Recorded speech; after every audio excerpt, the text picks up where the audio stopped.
deep in the unforgiving desert of the American Southwest, where ancient spirits still walk among the living and the line between legend and reality blurs like heat waves on the horizon, a story unfolds that will challenge everything you believe about destiny, sacrifice, and the power of human connection. What happens when a lone drifter stumbles into a world where curses are real, where the very earth cries out in anguish, and where the fate of an entire people rests in the hands of a stranger? This is a tale of two souls from different worlds, bound together by forces beyond their understanding, fighting against time and tradition to save a dying land. Before we dive into this mystical journey through the Old West, make sure to subscribe to the channel and hit that notification bell. You won't want to miss the incredible stories we share every day. The sun hung like a merciless eye in the cloudless sky as John Mackenzie urged his weary horse through the endless expanse of the Sonoran Desert. 3 days had passed since he'd left the last trading post, and the landscape around him seemed to grow more desolate with each mile. The experienced hunter had traveled these territories for years, but something felt different about this stretch of land, wrong, somehow. His horse, Thunder, snorted nervously and shied away from shadows that seemed too dark for the blazing afternoon sun. John patted the animal's neck reassuringly, though he felt the same unease. The silence here was absolute. No bird calls, no rustle of small creatures, not even the buzz of insects that should have been abundant in the desert heat. As the day wore on, John noticed other disturbing signs. The few water holes he encountered were either completely dry or contained only brackish, undrinkable liquid that even his desperate horse refused to touch. The vegetation appeared withered and gray, as if the very life had been drained from it. Even the rocks seemed to have lost their color, taking on an ashen hue that made the entire landscape look like the aftermath of some terrible fire. By evening, John was beginning to worry about his supplies. His water was running dangerously low, and Thunder was showing signs of serious distress. The horse's breathing had become labored, and foam gathered at the corners of his mouth, despite their moderate pace. John knew he needed to find water soon, or they would both perish in this cursed wasteland. As the sun began its descent toward the western horizon, painting the sky in shades of orange and red that seemed somehow muted and lifeless, John spotted something that made his heart leap with hope. Smoke was rising in the distance, thin wisps that spoke of a campfire and, hopefully, people who might help him find water and shelter. He urged Thunder toward the smoke, though the horse seemed reluctant to continue in that direction. As they drew closer, John could make out the shapes of several structures, traditional Apache wickiups arranged in a rough circle around a central fire. Relief flooded through him as he realized he had stumbled upon a Native American settlement. But as John approached the edge of the camp, he noticed something that made him pause. The people moving about the settlement seemed to do so with the listlessness that was almost palpable. Children sat motionless in the dust, their eyes dull and unfocused. Adults went about their tasks with mechanical precision, as if they were sleepwalking through their daily routines. An elderly Apache man emerged from one of the larger wickiups and walked slowly toward John. His face was deeply lined with age and what appeared to be profound sorrow. His traditional clothing, while well-maintained, seemed to hang loosely on his frame, as if he had lost considerable weight recently. "Stranger," the old man said in accented but clear English, "you should not have come here. This is a place of sorrow, a land touched by darkness. Turn back while you still can." John dismounted from Thunder, noting how the horse immediately lowered his head and stood perfectly still, as if the very air of this place was draining his energy.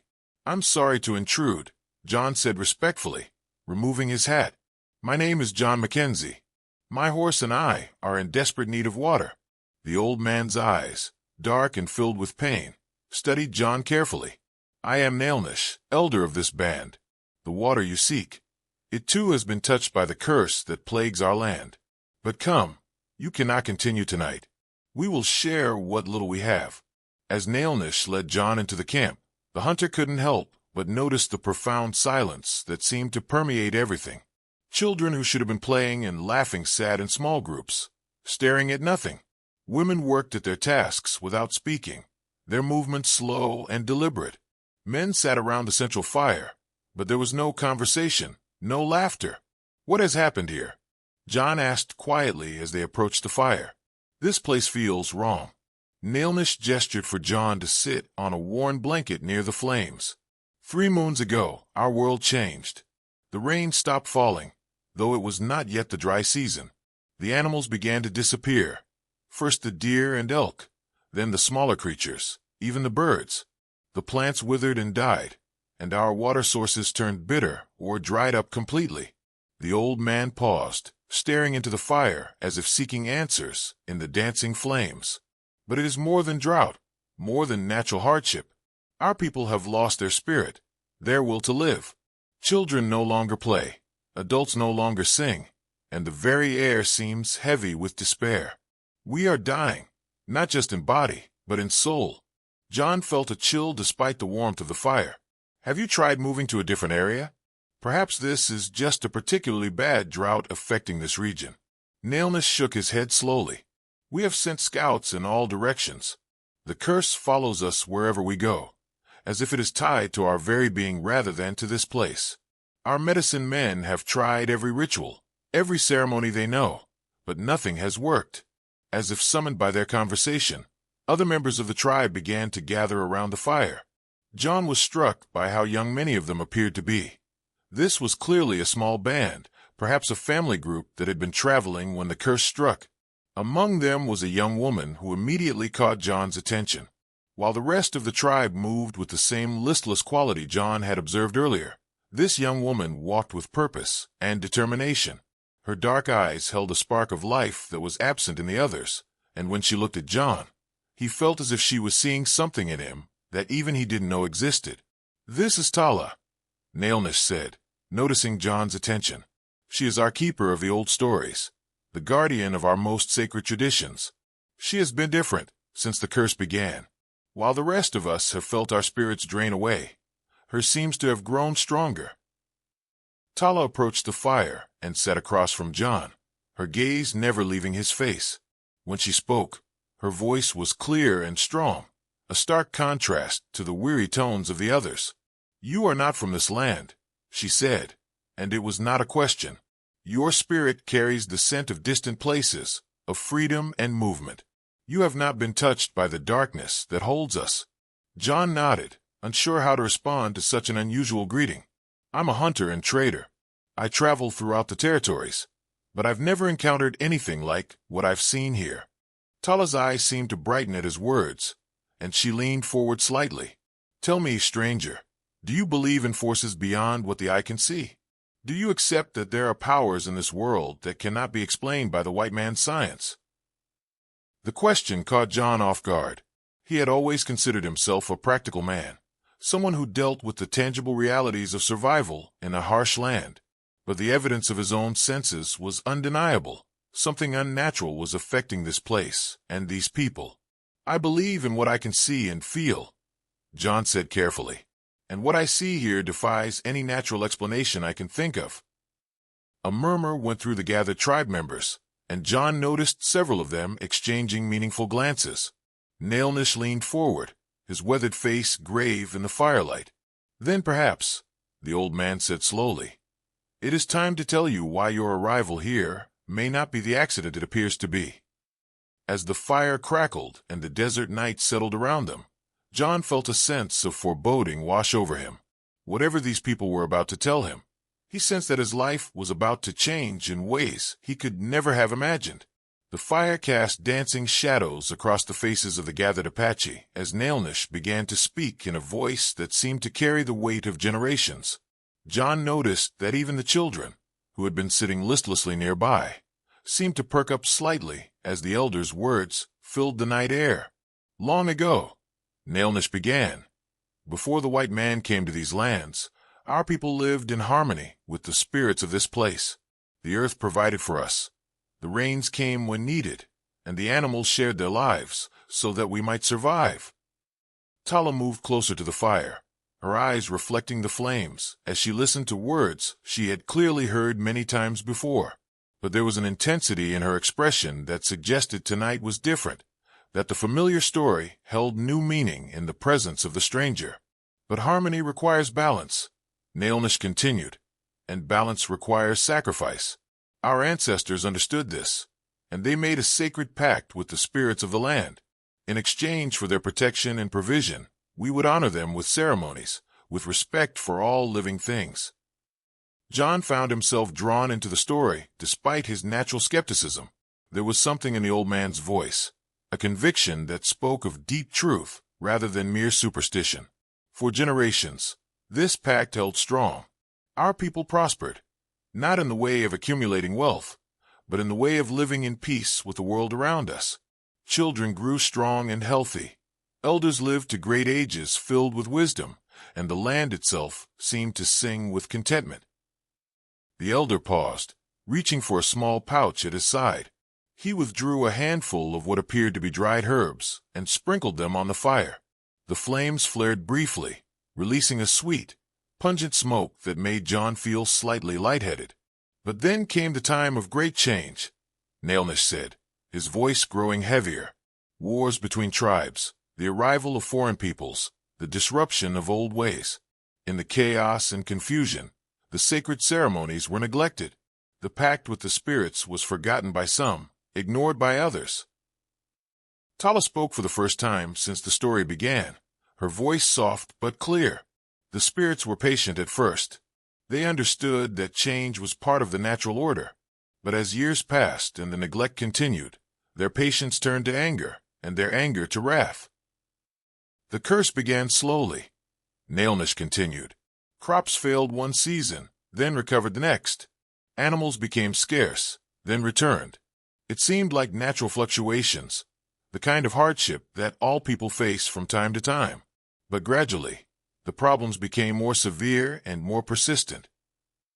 John shifted uncomfortably on his blanket, thinking of the desolate landscape he had traveled through to reach this place. How long has this been going on? In its current form, only 3 moons, Nailnish replied. But the roots go back much further. Our medicine men have traced the pattern back through the stories of our grandparents. The curse has been building for generations, growing stronger each time the sacred obligations were ignored. An elderly woman who had been sitting silently nearby suddenly spoke up. Her voice cracked with age, but still strong. Tell him about the prophecy, Nailnish. Tell him why his coming here matters. The elder nodded gravely. Yes, Grandmother Ayana speaks truly. There's more to this story, stranger, and it concerns you directly. John felt a chill run down his spine. Me? But I've never been here before. I know nothing about your people's traditions, or this curse you speak of. That is precisely why you matter, Tala said, leaning forward intently. The prophecy speaks of one who comes from outside, one whose spirit has not been touched by the darkness that holds us. Only such a person can break the cycle and restore the balance. Nailnish reached into another pouch and withdrew what appeared to be a piece of ancient hide, covered with symbols and markings that John couldn't decipher.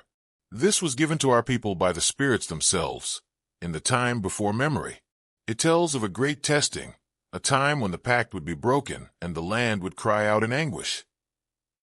The old man held the hide closer to the fire, and John could see that the markings were incredibly intricate, almost like a map or diagram of some kind. But it also tells of redemption, of a way to restore what has been lost. The spirits, in their wisdom, provided a path back to harmony. What kind of path? John asked, though he wasn't sure he wanted to hear the answer. Tala and Nailnish exchanged a long look before the young woman spoke. The prophecy speaks of a sacred union, a joining of 2 spirits that will renew the pact with the ancient powers. One spirit must be of the people, chosen from birth and prepared through years of training. The other must be from outside, untouched by the curse, with a heart pure enough to channel the healing power. John felt his mouth go dry. And you think I'm this outside spirit? The signs are unmistakable, Nailnish said solemnly. You arrived at the moment of our greatest need, when hope was nearly lost. Your horse, though exhausted, did not flee from this place as other animals have done. And most importantly, Tala has seen you in her visions. John turned to look at the young woman, who met his gaze steadily. You've seen me? In visions. For many nights now, Tala replied. a man with light hair and blue eyes, riding a dark horse across the desert. In my dreams, I saw you arriving, just as the last of our water was about to run out, just as our people were preparing to accept death rather than continue this cursed existence. The hunter felt overwhelmed by the implications of what he was hearing. But I don't understand. What exactly does this prophecy require? What is this sacred union you speak of? Grandmother Ayana spoke again, her ancient voice carrying absolute authority. The ritual is as old as our people. It requires the chosen guardian to share her spiritual essence with the outside spirit, creating a bridge between our world and the realm of the ancestors. Through this joining, the broken pact can be renewed and the balance restored.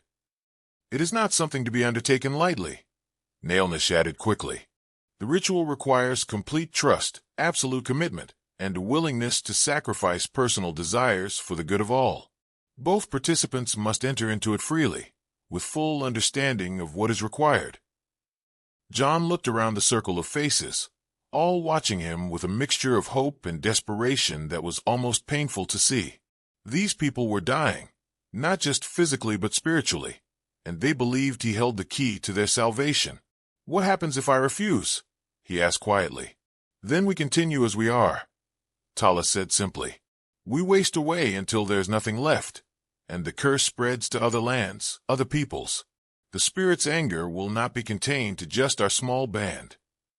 "And if I agree, what exactly would be required of me?" Nailnish and Tala exchanged another look before the elder spoke. "The ritual must take place at the sacred spring, a day's journey from here. It is the last place where the water still runs clear, the last connection we have to the spiritual realm. There, under the light of the full moon, the joining must take place." "The full moon," John repeated. "When is that?" "Tomorrow night," Tala said softly. "If we are to attempt the ritual, we must leave at first light." The weight of the decision settled on John's shoulders like a physical burden. These people were asking him to participate in something he didn't fully understand, based on prophecies and visions that challenged everything he thought he knew about the world. Yet the evidence of the curse was undeniable, and the desperation in their faces was heartbreakingly real. "I need time to think," John said finally. "Of course," Nailnish replied. "This is not a decision to be made hastily. But know this, John Mackenzie, whether you choose to help us or not, you have already given us something precious.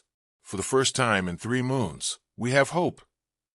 As the gathering began to disperse and people returned to their wickiups, Tala remained by the fire. She looked at John with an expression that was both vulnerable and determined. "I know this is difficult for you to accept," she said quietly, "but I want you to understand. I have been preparing for this moment my entire life. I am not afraid of what the ritual requires. My only fear is that you will leave, and our people will be lost forever." John studied her face in the firelight, seeing the strength and courage that had kept her spirit alive while others around her faded. "Tell me honestly, do you really believe this will work?" "I believe in the wisdom of our ancestors," Tala replied. "I believe in the power of the spirits, and I believe in the prophecy that has guided our people for generations. But most of all, I believe that sometimes, when all seems lost, the universe provides exactly what is needed." As John settled into the blankets that had been provided for him, his mind raced with questions and doubts. Tomorrow, he would have to make a choice that would change not only his own life, but potentially the fate of an entire people. Dawn broke gray and muted over the Apache camp, the sun struggling to penetrate the unnatural haze that seemed to hang perpetually over the cursed land. John woke to find Tala already moving about the camp, gathering supplies and speaking quietly with the other tribe members. Her movements were purposeful and efficient, those of someone who had made peace with a momentous decision. John had spent much of the night wrestling with his choice, but as he watched Tala's quiet determination and saw the hope flickering in the eyes of her people, he knew what he had to do. When Nailnish approached him with a simple breakfast of dried meat and bitter tea, John looked the elder directly in the eyes. "I'll do it," he said simply. "I'll participate in your ritual." The effect of his words was immediate and profound. A murmur of excitement and relief rippled through the camp, and for the first time since John's arrival, he saw genuine smiles on the faces around him. Children who had been sitting listlessly suddenly seemed more animated, and adults moved with renewed purpose. "The spirits have guided you to wisdom," Nailnish said, placing a weathered hand on John's shoulder. "But understand, the path ahead will test you in ways you cannot imagine. The ritual is not merely a ceremony. It is a transformation that will change both you and Tala forever." Within an hour, a small group had assembled for the journey to the sacred spring. Besides John and Tala, Nailnish would accompany them as the ritual leader, along with Grandmother Ayana, whose knowledge of the ancient ways was considered essential, and 2 younger men who would serve as guards. As they prepared to leave, Tala approached John with a bundle of traditional Apache clothing. "You cannot participate in the ceremony wearing the garments of the outside world," she explained. "These belong to my father. He was a man of honor, and I believe his spirit would approve of their use in this sacred purpose." The journey to the sacred spring took them through some of the most desolate landscape John had ever seen. The curse's effects seemed to intensify as they traveled deeper into the desert, with even the hardy cacti and scrub brush appearing withered and lifeless. The silence was oppressive, broken only by the sound of their horses' hooves and the occasional whisper of wind through dead vegetation. But Tala seemed unaffected by the bleakness around them. She rode with confidence and grace, occasionally pointing out landmarks or sharing stories about the significance of various locations. John found himself drawn to her strength and her unwavering faith in the mission they were undertaking. "Tell me about yourself," John said as they rode side by side across a particularly barren stretch. "How did you become the keeper of these ancient traditions?" Tala was quiet for a moment, her eyes scanning the horizon. "I was chosen at birth," she said finally. "The medicine men saw signs in the stars and in the way the animals behaved when I was born. From my earliest memories, I was trained in the old ways, taught the sacred stories, and prepared for the possibility that I might one day be called upon to serve as a bridge between worlds." That must have been a heavy burden for a child to carry. "It was the greatest honor imaginable," Tala replied firmly. "To be chosen as a guardian of our people's most sacred traditions, to be trusted with knowledge that goes back to the beginning of time. How could that be anything but a blessing?" John admired her conviction, but he couldn't help wondering about the personal cost. "Did you ever wish for a different life? A chance to choose your own path?" Tala turned to look at him, her dark eyes serious. "Every path involves sacrifice, John Mackenzie. You chose the life of a wanderer, always moving, never putting down roots. That path gave you freedom, but it also meant giving up the comfort of belonging somewhere. My path gave me purpose and connection, but it meant accepting responsibilities I could never abandon." Her words struck home, and John realized she had seen something in him that he rarely acknowledged, the loneliness that came with his chosen lifestyle, the price of his independence. As the day wore on, the landscape began to change subtly. The dead vegetation gave way to bare rock and sand, but there was something different about this barrenness. Where the cursed areas had felt oppressive and wrong, this emptiness felt clean, almost purified. "We're entering the sacred territory," Nailnish explained, riding up beside them. "This land has been protected by the spirits for countless generations. The curse cannot fully penetrate here, though its influence grows stronger each day." As the sun began its descent toward the western horizon, they crested a low ridge and saw their destination spread out below them. The sacred spring was nestled in a natural amphitheater of red rock, its clear water reflecting the sky like a mirror. Ancient petroglyphs covered the surrounding stone walls, and the entire area seemed to pulse with an energy that John could actually feel. "It's beautiful," John breathed, genuinely awed by the sight. "It is the heart of our world," Tala said softly, "the place where the physical and spiritual realms touch. Tonight, under the full moon, that connection will be at its strongest." They made camp near the spring, and as darkness fell, the transformation was remarkable. The oppressive weight that had hung over the cursed land seemed to lift, replaced by a sense of anticipation and possibility. The water of the spring glowed faintly in the moonlight, and John could swear he heard whispers in the wind. Nailnish and Grandmother Ayana began preparing for the ritual, arranging sacred objects around the spring, and burning herbs that filled the air with sweet, intoxicating smoke. John watched their preparations with growing nervousness, finally beginning to understand the magnitude of what he had agreed to undertake. "Are you afraid?" Tala asked, appearing beside him as he stood at the edge of the spring. John considered the question honestly. "Yes," he admitted. "I'm afraid of failing, of not being worthy of the trust you've placed in me. I'm afraid of the unknown, of forces I don't understand." "Good," Tala said, surprising him. "Fear means you understand the importance of what we're doing. Only a fool would approach this ritual without fear." "Are you afraid?" Tala was quiet for a long moment, staring into the glowing water. "I'm afraid that I won't be strong enough, that my preparation won't be sufficient. I'm afraid that the spirits will find me unworthy, and our people will be lost because of my failure." John turned to face her fully, struck by her vulnerability. "From what I've seen, you're the strongest person here. Your people look to you for hope, and you've carried that responsibility with incredible grace." "Strength isn't the absence of fear," Tala replied. "It's the willingness to act despite fear, to do what must be done even when the outcome is uncertain." As the moon reached its zenith, Nailnish called them to begin. The ritual started with purification ceremonies, with both John and Tala being blessed with sacred water and smoke. The elder spoke in the Apache language, his words carrying a power and authority that seemed to resonate through the very stones around them. "The spirits are gathering," Grandmother Ayana whispered, her ancient eyes reflecting the moonlight. "They have heard our call and come to witness the renewal of the ancient pact." John felt a strange tingling sensation, as if the air itself was becoming charged with energy.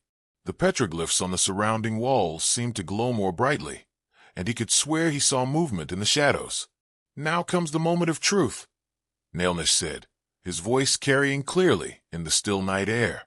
"John Mackenzie, do you freely choose to participate in this sacred ritual, understanding that it will change you forever?"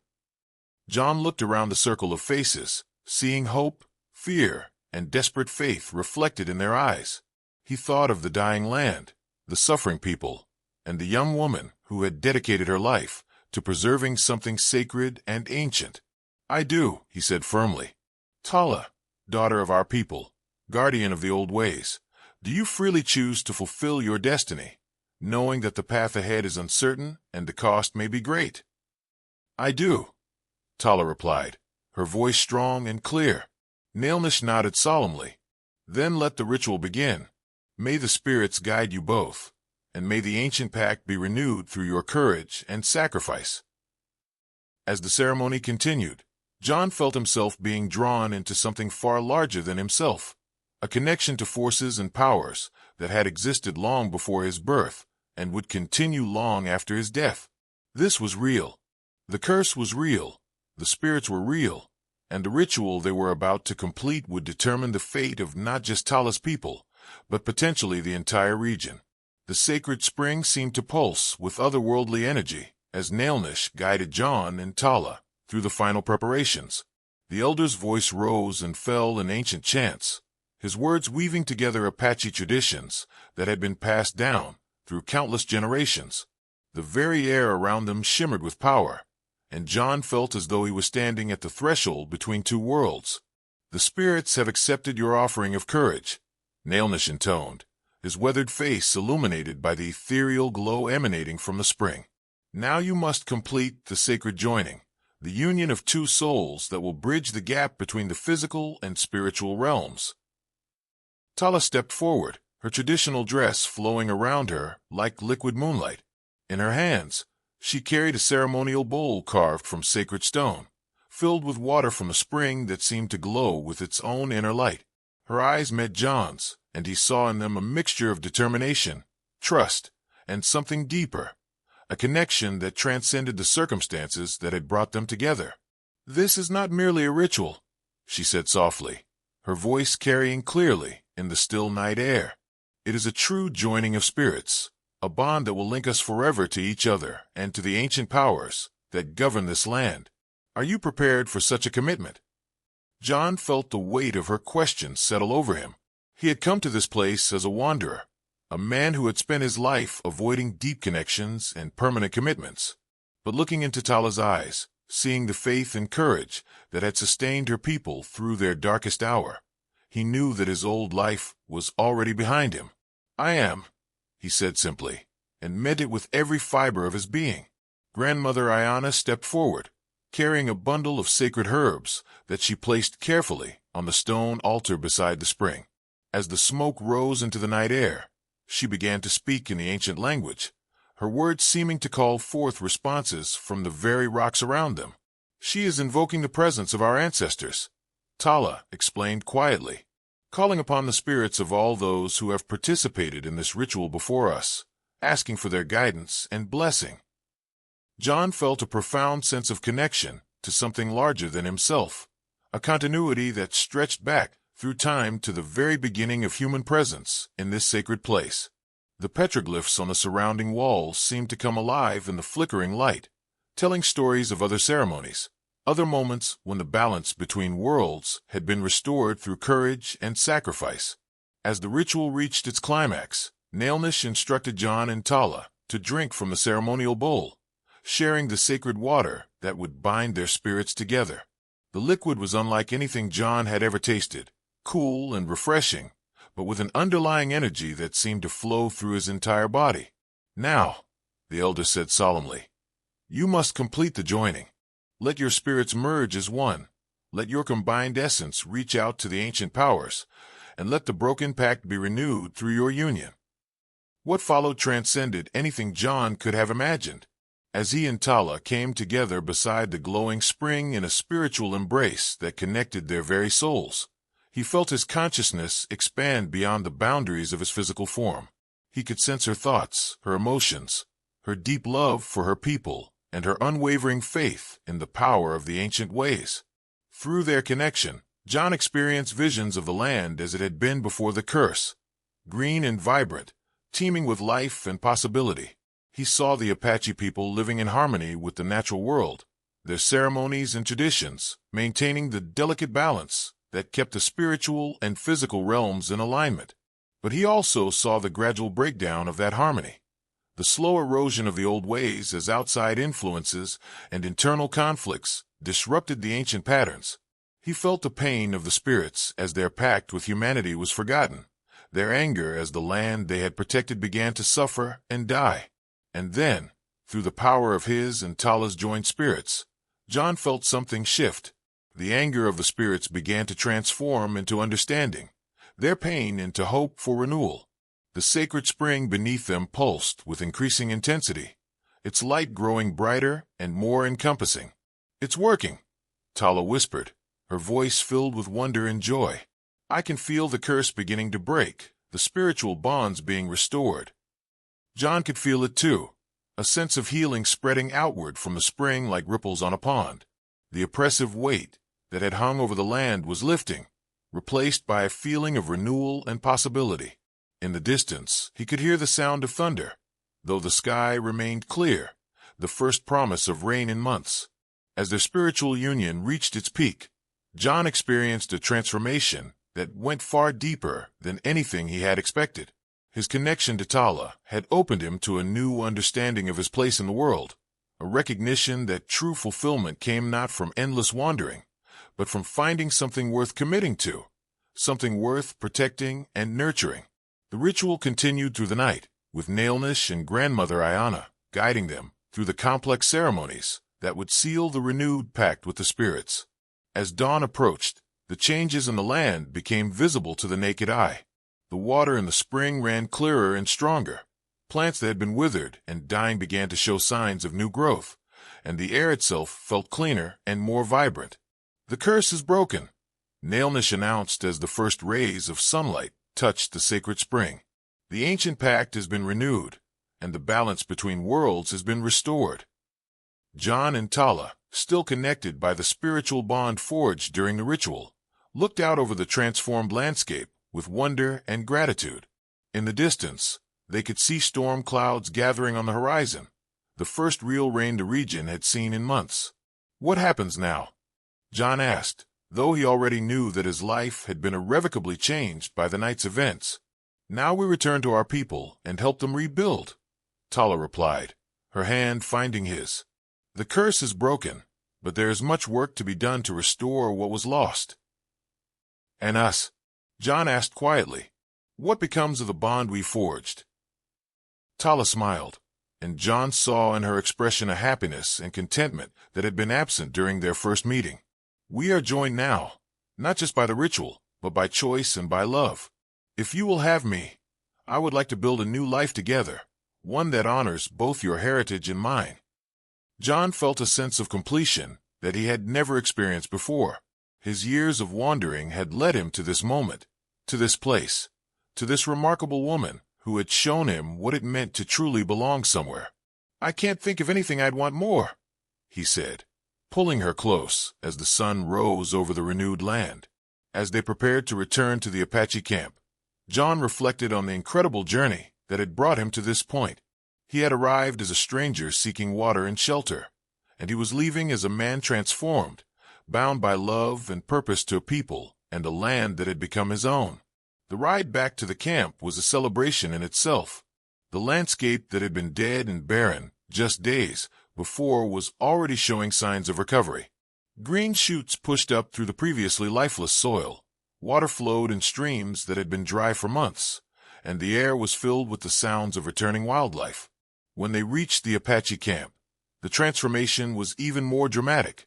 The listless despair that had characterized the people was gone, replaced by energy and hope. Children were playing and laughing, adults were singing as they worked, and there was a sense of joy and renewal that permeated everything. "You have given us back our lives," Nailnish said to John as the celebration continued around them. "But more than that, you have shown us that sometimes salvation comes from the most unexpected sources, and that the courage to trust in ancient wisdom can overcome even the darkest curses." John looked around at the celebrating people, at the renewed land, and at Tala beside him, and knew that he had found something worth more than all the freedom and independence he had once treasured. He had found a home, a purpose, and a love that would sustain him for the rest of his days. 5 years later, John Mackenzie stood on a hill overlooking the thriving Apache settlement, watching his young son play with the other children in the valley below. The land that had once been cursed and barren was now green and fertile, supporting not just the original tribe members, but also new families who had been drawn to the community by stories of its remarkable recovery. Tala approached from behind, her arms wrapping around his waist as she joined him in watching their child's joyful play. The spiritual bond forged during that sacred night at the spring had only grown stronger over the years, creating a partnership that was both deeply personal and profoundly meaningful.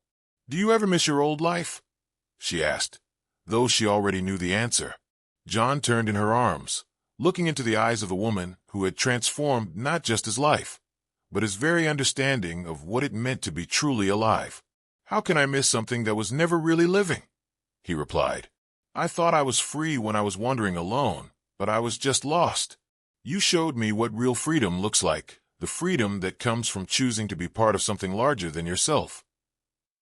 In the distance, storm clouds were gathering on the horizon, bringing the regular rains that had returned to the region after the curse was broken. The sacred spring continued to flow clear and strong, a constant reminder of the power of faith, courage, and love to overcome even the darkest challenges. John Mackenzie had come to the desert as a wanderer seeking water, and he had found instead a home, a family, and a purpose that would sustain him for the rest of his days. The curse that had once threatened to destroy an entire people had become the catalyst for a love story that would be remembered for generations, a testament to the power of two souls joining together to heal a broken world. And there you have it, a story of ancient curses, spiritual awakening, and the transformative power of love and sacrifice. If you enjoyed this mystical tale from the Old West, make sure to subscribe to our channel for more incredible stories every day. Hit that like button if this story moved you, and let us know in the comments what you thought about John and Tala's extraordinary journey. Until next time, keep exploring the untold stories of the frontier.